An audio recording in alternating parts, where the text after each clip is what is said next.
un sinnúmero de inconvenientes y dificultades, atravesó en su camino el castillo de la Real Fuerza hasta ser terminado en 19 años de largo y duro trabajo. El castillo que vemos hoy en día no fue la primera construcción de este tipo que se hizo para proteger la villa de San Cristóbal de La Habana. ¿Cuál fue la primera? ¿Quién le mandó a hacer? ¿Por qué razón? ¿Qué secretos guarda el castillo de la Real Fuerza? Los privilegios concedidos por el Papa Alejandro VI a España en las bulas alejandrinas abrían las puertas de América a España para que comenzara su conquista y explotación.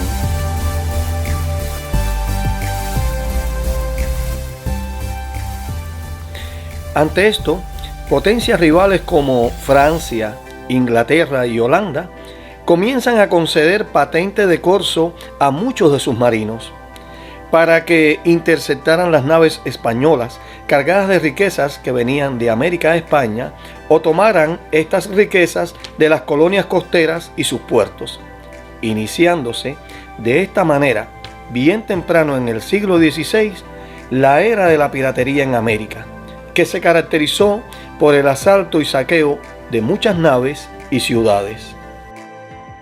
Cuba, ubicada en el centro del Mar Caribe, era una de esas colonias españolas, que comienza a ser atacada por piratas franceses frecuentemente desde 1535, llegando las malas noticias a la corona española. Ante esto, la reina Isabel de Portugal encomienda al experimentado conquistador Hernando de Soto que estableciera una base de operaciones en el puerto de la villa de San Cristóbal de La Habana, con el propósito de iniciar la conquista de la Florida desde este punto. Nombrado de Soto, adelantado de la Florida y gobernador de la Fernandina de Cuba, tenía dentro de los objetivos encomendados a él por la reina la construcción de una fortaleza que protegiera las naves ancladas en el puerto y defendiera la villa habanera de los ataques de corsarios y piratas. Hace todos los preparativos Hernando, llevando consigo artillería, una tropa de más de 900 hombres y un maestro de obras.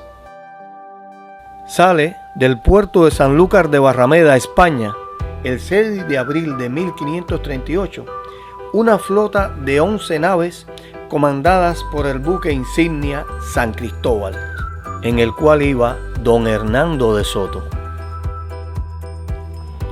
Después de una larga travesía por el Océano Atlántico, se adentra en el Mar Caribe la expedición hasta llegar el 7 de junio del mismo año de 1538 al puerto de Santiago de Cuba. Apenas llegado, mandó de inmediato 5 naves hacia La Habana y en una de ellas se encontraba el maestro mayor de obras Mateo Aceituno, quien se encargaría de levantar la primera fortaleza en la villa de San Cristóbal de La Habana. Después recorrió por tierra el interior de la isla don Hernando hasta llegar a la villa de San Cristóbal. Al llegar, pone a todos sus hombres en función en busca de acelerar el proceso de edificación de la pequeña fortaleza, dejándoles como artillería unos pocos cañones que sacó de una de sus naves.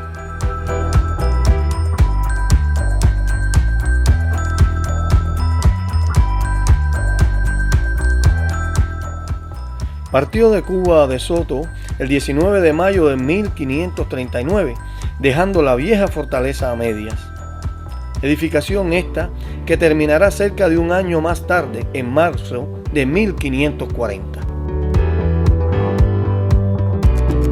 En 1543, a solo 3 años de su terminación, será puesto a prueba el potencial defensivo de la pequeña fortaleza, la cual rechazó victoriosa el intento de pillaje de una nave de filibusteros franceses. 3 años después, el ataque combinado de 2 naves piratas resulta superior a la pobre resistencia ofrecida por la pequeña edificación construida, la cual resultó seriamente dañada.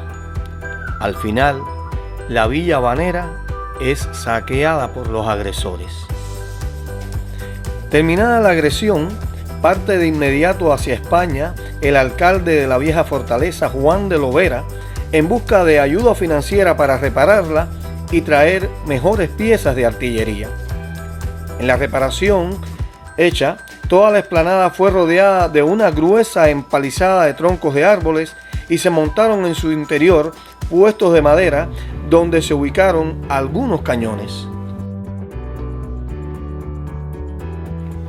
Llegó el amanecer del 10 de julio de 1555.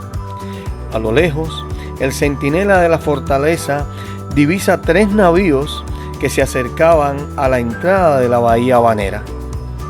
Era el temido pirata francés Jacques de Sores, conocido como el Ángel Exterminador. Una de las naves se aparta sigilosamente de la entrada de la bahía y desembarca su tripulación en un punto alejado conocido como Caleta de Guillén, actualmente el cruce de las avenidas de San Lázaro y Velascoín, en la ciudad de La Habana. El centinela que estaba vigilante inmediatamente lleva el aviso de la presencia de estos maleantes ante el gobernador Gonzalo Pérez de Angulo, quien inmediatamente cargó todo cuanto pudo y huyó cobardemente hacia un pequeño poblado de nativos libres, el poblado de Guanabacoa. Esta apurada mudanza de tantas cosas a un poblado tan pequeño como el de Guanabacoa ocasionó jocosamente desde entonces una frase que llegará hasta nuestros días en el refranero popular: meter La Habana en Guanabacoa. El ataque, llevado a cabo bajo la guía de Jacques de Sores por mar y tierra, hizo rendir la vieja fortaleza en menos de 24 horas, probándose así la ineficacia de la pequeña fortaleza ante ataques de gran envergadura. Inmediatamente los piratas tomaron todo cuanto había de valor en la villa habanera e hicieron un gran número de rehenes, por los cuales de Sores pidió un rescate al gobernador Pérez de Angulo. Se hizo una tregua de unos días para las negociaciones, y al ver el capitán pirata que el gobernador español se negaba a pagar la suma exigida en el rescate, enfurecido dio muerte a algunos rehenes, prendió fuego a las casas y negocios del poblado y al montarse en su nave bombardeó el puerto habanero y todas las naves que estaban ancladas en él, hundiéndolas. En el atardecer del 5 de agosto de 1555, levan anclas los navíos piratas, izan sus velas y se van tranquilamente perdiéndose en el horizonte, dejando atrás el triste escenario de una villa de San Cristóbal envuelta completamente en llamas.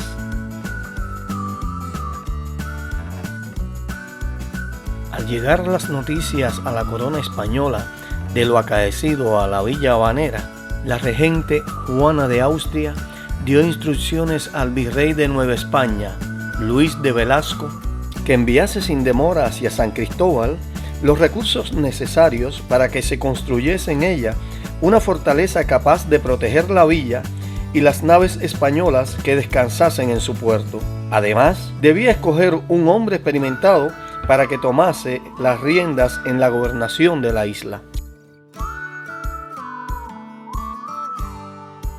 El 7 de abril de 1556 llega a la Fernandina de Cuba el capitán Diego de Mazariegos con soldados para defender la villa habanera y los fondos requeridos para el inicio de construcción de una nueva fortaleza. El ingeniero designado para dirigir la obra fue Jerónimo Bustamante de Herrera, pero este no viajó de España a la Fernandina por razones de enfermedad, siendo enviado entonces su colega Bartolomé Sánchez. Dados los avances experimentados en la fabricación de cañones con mayor poder destructivo, se elaboró un diseño basado en un cuadrado perfecto con salientes en cada una de sus 4 puntas, llamados baluartes. Técnica esta usada en la construcción de fortalezas y castillos por el renacentismo italiano, predominante en aquella época. La obra, comenzada a inicios de diciembre de 1558, tuvo un gran número de obstáculos en su camino.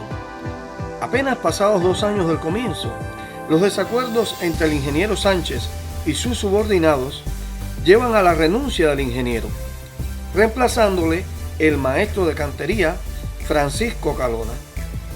Para 1562 estaban tan solo terminándose los cimientos y el foso de los alrededores.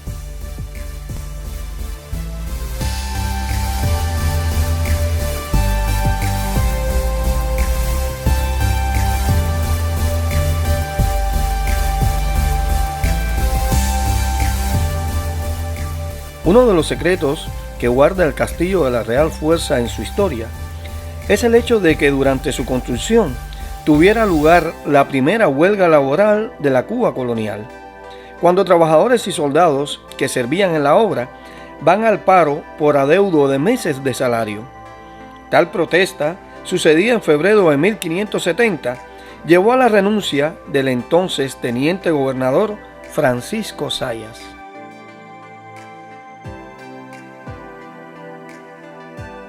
En poco tiempo llegó el sustituto Diego de la Rivera, quien pagó los atrasos de salario y presionó para que se agilizaran los trabajos.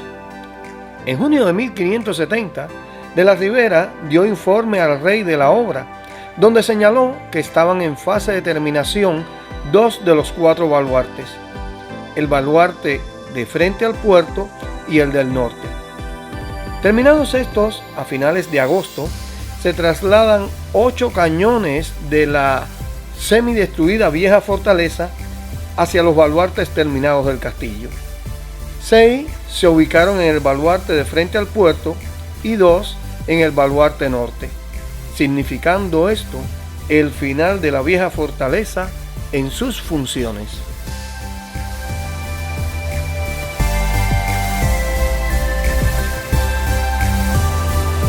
En abril de 1577, el escribano de la villa firma acta donde da fe de la terminación de la obra, aunque, a decir verdad, se terminan los últimos detalles en 1580.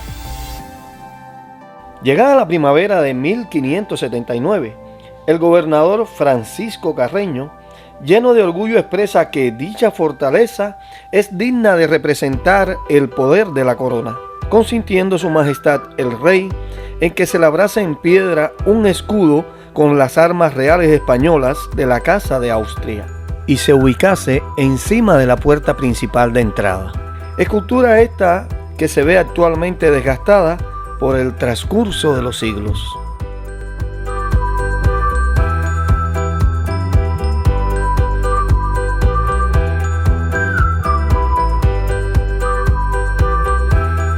Corría el otoño de 1579, cuando llega a Cuba Gabriel de Luján para ocupar la gobernación, concediéndole su Alteza Real el rango militar de capitán general, siendo entonces Gabriel de Luján el primer capitán general de la Fernandina de Cuba. Es precisamente bajo la gobernación de Luján que tiene lugar un suceso que es un secreto más que guarda este castillo. Su Majestad Felipe el Prudente emite un decreto real en 1582 donde independiza el castillo de la Real Fuerza de la sumisión al capitán general de la isla, nombrando Su Alteza Real al conde de Luna Diego Fernández Quiñones primer gobernador del castillo de la Real Fuerza, un gobernador que solo se debía al rey. Entrando en funciones Quiñones, ordenó de inmediato se construyesen las habitaciones superiores para residir en el castillo. Construcciones estas que terminan a principios de 1589.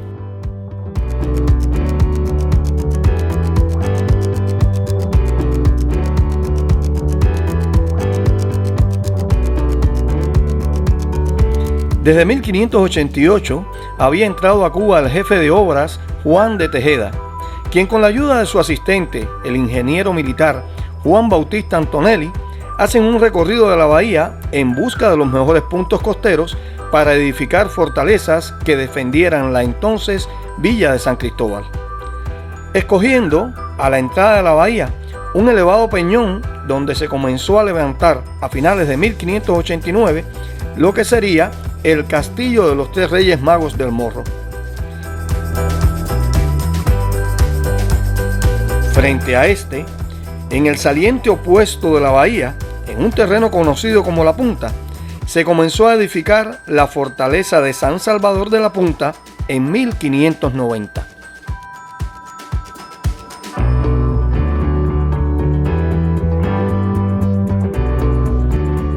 Habiendo sido informado Su Majestad de la construcción de estas fortalezas y viendo el desarrollo e importancia de la Villa Habanera para la corona, concede a esta villa el título de ciudad capital de la Fernandina de Cuba.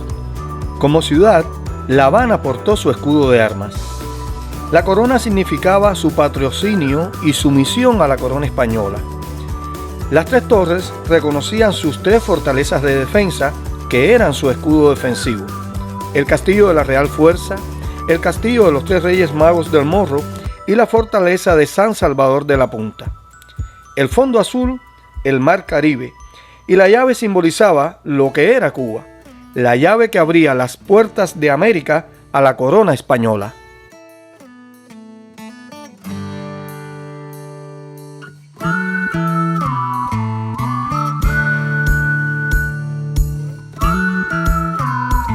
Entre los años de 1602 a 1608, correspondientes al mandato del capitán general Pedro Valdés, al ver terminada en el Peñón del Morro una plataforma en forma de media luna que se protegió en su extensión con un grueso muro, ubicó allí 12 cañones salidos de un potente horno de fundición que se ubicó cerca de la costa, conocido este estratégico punto de defensa como los 12 Apóstoles desde aquel entonces.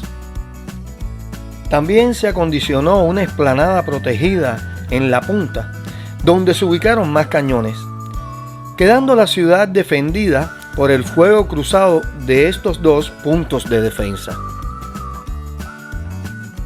La estratégica ubicación de estos dos puntos defensivos restó importancia al Castillo de la Real Fuerza en su papel de fortaleza de defensa, consintiendo al rey el que Pedro Valdés lo utilizase para otras funciones que tuviese a bien disponer, acondicionando al capitán general espacios en su interior que servían de almacén de víveres y suministros para abastecer las milicias regulares de la plaza y los diferentes puntos costeros de vigilancia, dejándose solo su parte superior acondicionada con artillería para apoyar la defensa de la ciudad en caso de ser necesario, y mandóse construir una pequeña torrecilla que servía de punto de enlace a las postas costeras.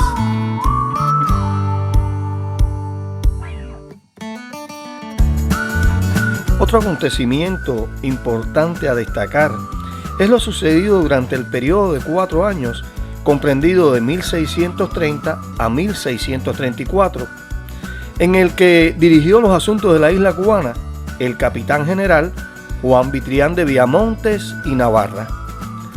La ciudad habanera había crecido a tal punto que por sus avances parecía una copia de importantes ciudades españolas. Al menos así lo veía Vitrián de Viamontes, a quien la ciudad le parecía asemejarse a Sevilla. Por eso, para admirarla, mandó a construir una torrecilla el doble de alta que la primera en el baluarte noroeste del Castillo de la Real Fuerza. Es aquí donde les cuento un secreto más que guarda este castillo. Dio instrucciones el capitán general de Viamontes a un escultor de la ciudad para que fundiese en bronce una estatuilla que sería cual veleta y se colocase ésta encima de la torrecilla recién levantada, copiando así la Giralda de Sevilla y haciendo ver la ciudad habanera aún más parecida a la ciudad española, el melancólico anciano. llegó a conocerse la estatuilla como la Giraldilla Habanera, símbolo representativo de la ciudad de La Habana.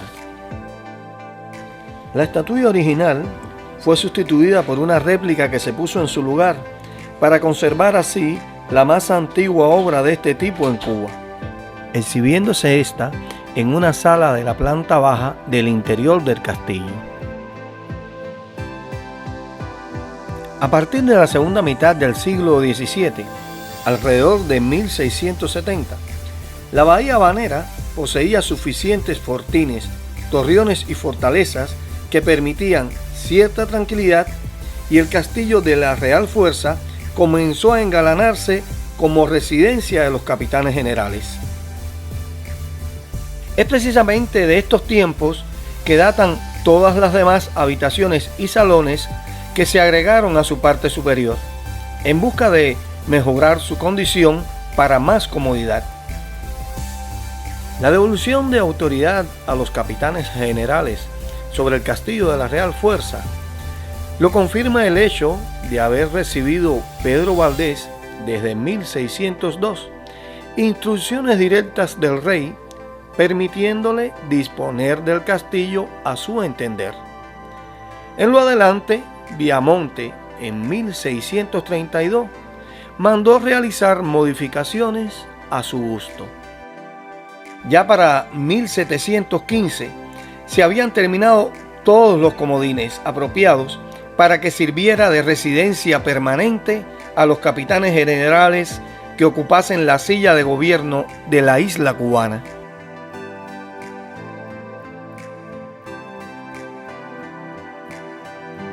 Gozó de paz y tranquilidad la ciudad habanera hasta el amanecer del 6 de junio de 1762, cuando se divisó a lo lejos una potente flota inglesa frente a la entrada de la bahía.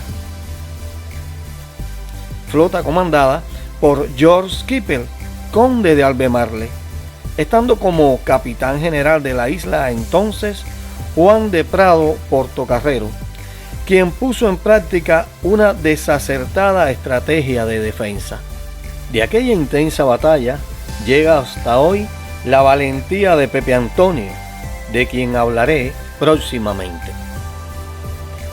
Después de más de 2 meses de fuertes combates por mar y tierra, cae el último recinto de resistencia española, el pequeño guerrero Castillo de la Real Fuerza, quedando dañados en su parte superior los baluartes de defensa y destruida su parte habitacional.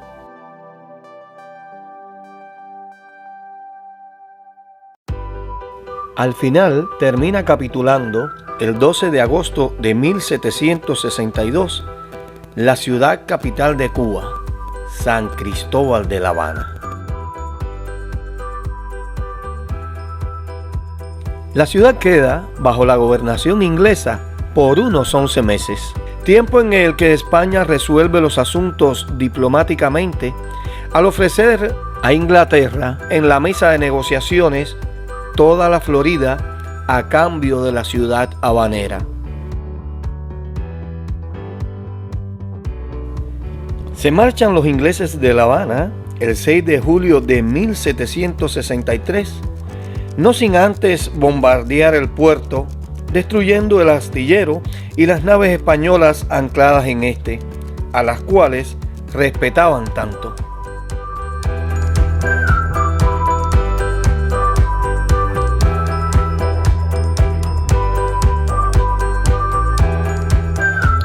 Al regresar La Habana a la gobernación de la corona española en 1763, de inmediato los reyes ordenaron la construcción de otro triángulo defensivo con mayor desarrollo en sus instalaciones, edificándose entre 1763 y 1777, primero el castillo de Santo Domingo de Atarés, después la fortaleza de San Carlos de la Cabaña y por último el castillo del Príncipe.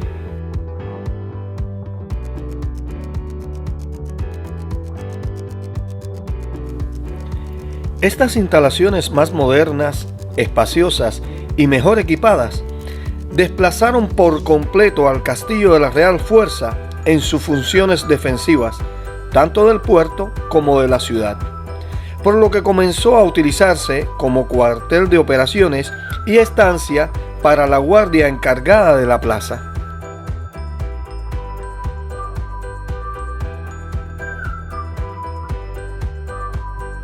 En su función como residencia del máximo dirigente de la isla, jamás volvería a ser usado como tal el castillo de la Real Fuerza.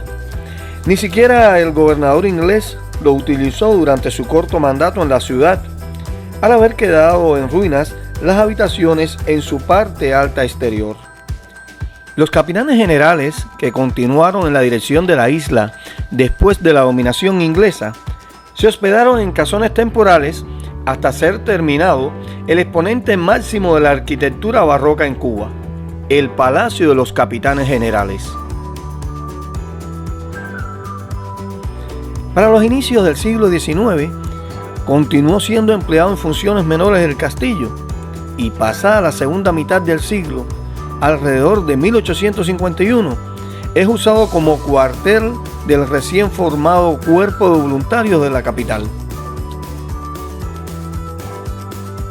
A finales de 1898 cesa la gobernación española sobre Cuba, pasando a ser dirigida la isla cubana por la potencia norteña en el periodo comprendido desde enero de 1899 hasta mayo de 1902.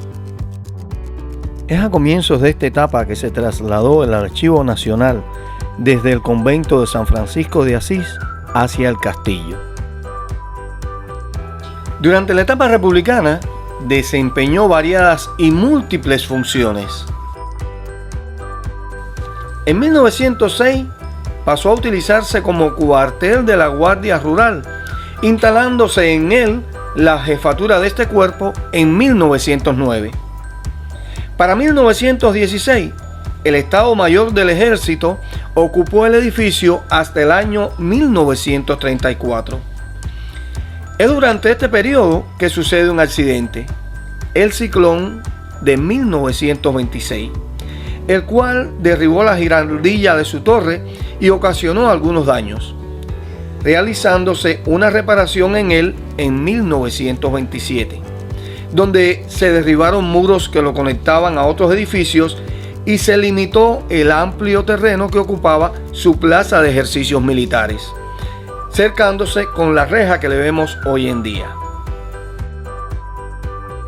En 1935 se instaló en el castillo el batallón número 1 de artillería del regimiento número 7, llamado Máximo Gómez.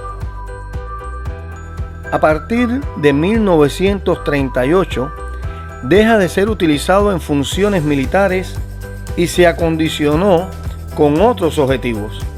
Ahora no almacenaría municiones y armas, sino libros y conocimiento, haciendo la función de local de la Biblioteca Nacional, hasta que en 1957 se trasladaron estantes y libros hacia un nuevo local que se terminó en la entonces Plaza Cívica, nombrada años más tarde Plaza de la Revolución. En 1963 se comenzó en el castillo un proceso de restauración con el objetivo de eliminar los cambios y agregados que se le hicieron a comienzos del siglo XVIII. Esto se hizo en busca de devolverle su aspecto inicial y perpetuar en el recuerdo los motivos con que fue realizada esta joya arquitectónica, la más antigua de este tipo que se conserva del pasado de la Cuba colonial. A partir de 1965, en que terminó la restauración hecha en el castillo, este ha sido usado hasta el día de hoy la mayor parte del tiempo como museo, donde se ha podido apreciar una variedad de exposiciones. De seguro se estarán preguntando, ¿qué son estas dos tablillas que se encuentran a cada lado de esta entrada? pues son 2 cartas dirigidas al Cabildo habanero para informar decisiones de los reyes. En esta primera, con fecha del 20 de diciembre de 1592, se puede leer cómo Su Alteza Real Felipe II, conocido como el Prudente, reconoce la valentía y desarrollo de la villa habanera, por lo que le concede el título de ciudad a la villa de San Cristóbal de La Habana.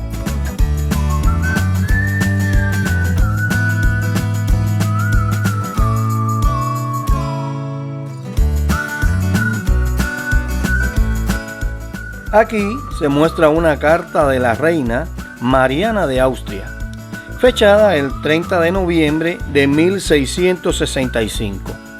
Razones. La villa habanera había recibido el título de ciudad desde hacía unos 73 años atrás, por lo que debía portar un escudo de armas, pero no se había establecido un diseño único de manera oficial. Ya desde 1630, los reyes habían dado instrucciones de cómo debía ser el diseño del escudo de armas de la ciudad. Pero los diseñadores habían dado riendas sueltas a su imaginación, y aún para esta fecha, los documentos oficiales de la ciudad aparecían acuñados por cuños de diferentes diseños, lo que indicaba que no tenía un solo escudo elegido oficialmente. Reiterando la reina que en reconocimiento al historial de servicio, lealtad y valiente trayectoria de los habitantes de la ciudad, esta tenía que portar un escudo donde se apreciaran las 3 torres, la llave, el fondo azul y encima la corona que representase a España.